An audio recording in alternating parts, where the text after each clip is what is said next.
Hey guys, welcome to another episode of Rewind Review, where I take a look at older movies and review them.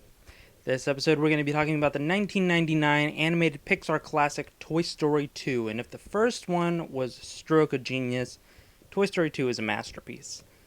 Gotta admit, I did not watch the second one as much as I did the first one when I was a kid, but now that I'm an adult, I fully appreciate everything that they did with this film. The characters have more depth, they build upon those characterizations, the emotions are a lot stronger. Obviously, the animation has improved significantly, which is impressive considering that it's only been 40 years since the first one came out, and there was only one movie in between them.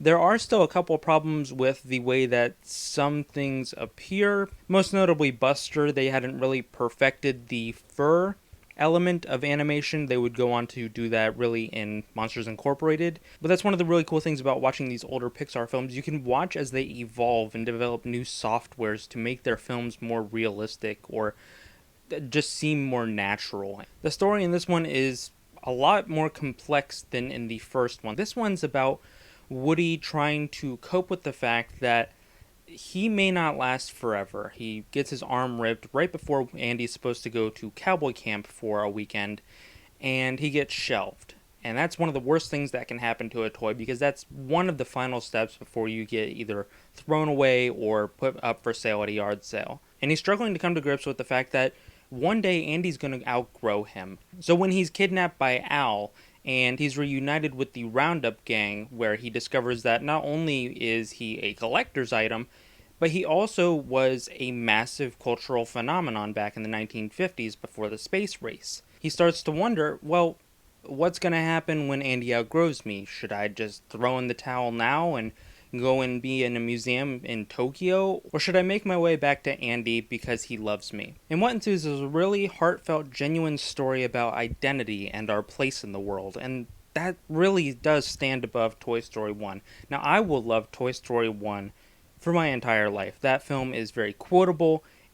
I've memorized every scene in that movie, just all the little details, but this one is definitely more powerful. A lot of the characterizations and their interpersonal relationships really get defined more and developed in this film. Buzz goes on a daring mission to try and rescue his friend. Woody is still trying to deal with this fear of being replaced. It's built upon from the first film where he was almost replaced entirely by Buzz Lightyear, and now he's worried about losing Andy. So much so that he's willing to just walk away in order to constantly be adored by somebody, even if he does no real personal investment or involvement with them.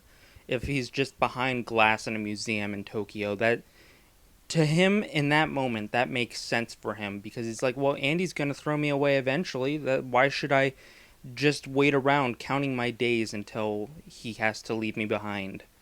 And he encounters Jessie, who was loved very dearly by a girl named Emily, and then was eventually forgotten about and then donated. And so not only does she have a fear of being emotionally attached to somebody, another kid, but she also has PTSD of just being put into storage. And that's really heartbreaking to just watch a toy be forgotten about, to just fear being put into storage and never loved and never played with. And when Woody mentions that Andy's got a sister and that Andy would definitely love to have a toy like Jessie and Bullseye, her face lights up because she's ready for it. She's so excited to be wanted again. The voice cast here is still top notch. This time we get Kelsey Grammer in the role of Stinky Pete, the villain, and he's a delight. If you've never watched Cheers, if you've never seen Frasier, he's easily one of the best characters on Cheers, and he is obviously the center focus of Frasier. He's a delight. Much like the first Toy Story, this movie also has songs written by Randy Newman. We get Woody's Roundup, which is the theme song for his television show, and then When Somebody Loved Me, which is an absolute tearjerker. I'm not afraid to admit that when I was rewatching this movie, I was completely in tears when that scene happened. It's just so powerful. And from what I understand, when they were making this film, they were really questioning whether kids would have the attention span to sit through basically a montage, a very depressing montage, giving Jessie's backstory of what happened to her and why she is the way that she is.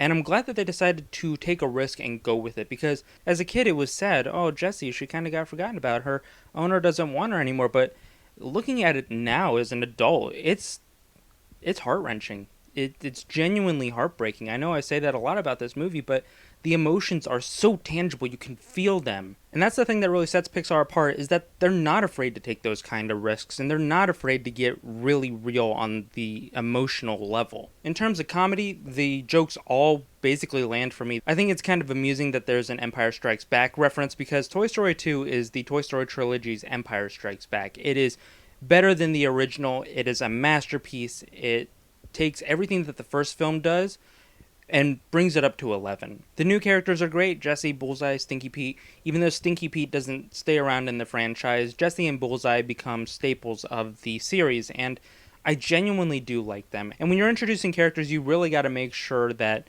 you like them as an audience, that they're not annoying, that they're likable enough, but they also have their own personalities, and they definitely do that here. And I'm glad that they're around, because they're classics, much like Buzz and Woody and Bo Peep.